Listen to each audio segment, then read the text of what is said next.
I'm Dave. Welcome to part 2 of Heroin Junkies Insights.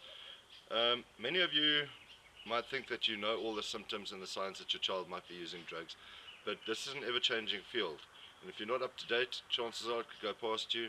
Your child could get sucked into this world, damaged beyond repair, before you even realize what's happening. So here's a couple of insights what to be on the lookout for. Maybe it will help you, maybe it will educate you, maybe it might just save your child's life. Listen carefully to what I'm saying, people. I've been there, done it, I've walked the road of addiction for over 10 years. I've been clean now for 10 years, and I've learned a lot out of it, but I still get to find out a lot about what's going on in the drug world because that's what I'm here for. Staying on top of it so you don't need to. I'm going to give you the info you need. Now, when it comes to your kids, what do you need to be on the lookout for? Start watching out for signs of rapid mood swings, withdrawing from the family.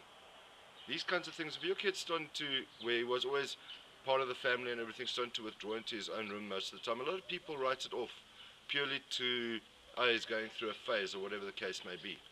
But this is also one of the surefire signs that he could be using or considering using drugs. People, we need to know what's going on in our kids' lives. The next thing you need to watch out for is self-mutilation.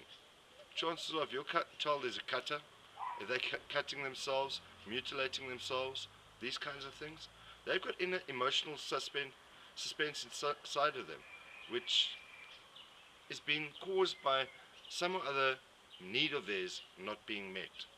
Now, I personally know this is the quickest route to get onto drugs. Drugs is the perfect filler for a need that's not being met in a child's life. So be aware of these things. The next thing, watch out for burning and injection marks. But not injection marks just in the middle of the arm when normal junkies spike up. No, things have changed. They spike between their toes, under their nails, in their armpits, in their necks. They spike everywhere, behind the knees. You name it, there's a spiking point, and you just got to be aware of it. The inside of the groin is very popular. People, be aware of this. Be aware that if your child's burning themselves, they might be trying to disguise track marks. Be aware that all these things need to be taken notice of.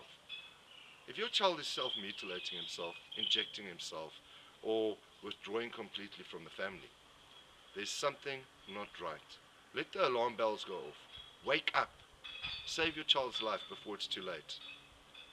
Very often these things are just written off to, oh, he's going through a phase. It's not. Most of the time it's not. Have a look at what's going on. Look around for drug paraphernalia in the bedrooms. Have a look around for burnt pieces of tinfoil, teaspoons and stuff that have been burnt in the underside, little glass pipes, pieces of rolled up wire. All of these are indications that your kid could be on drugs. Look for staining on the hands, on the lips, in the mouth, on the teeth. All of these things are very, very, very definite signs of drug use or abuse. The next thing is, look at the pupils when they come back from a party. Are the pupils dilated? Are the pupils very small?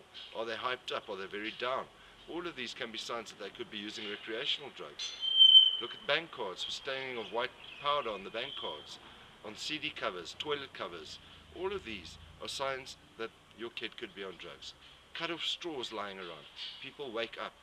Realize that kids of every class are starting to use drugs. It used to be the face of drugs was one of a street kid or a gutter kid, but that's changing.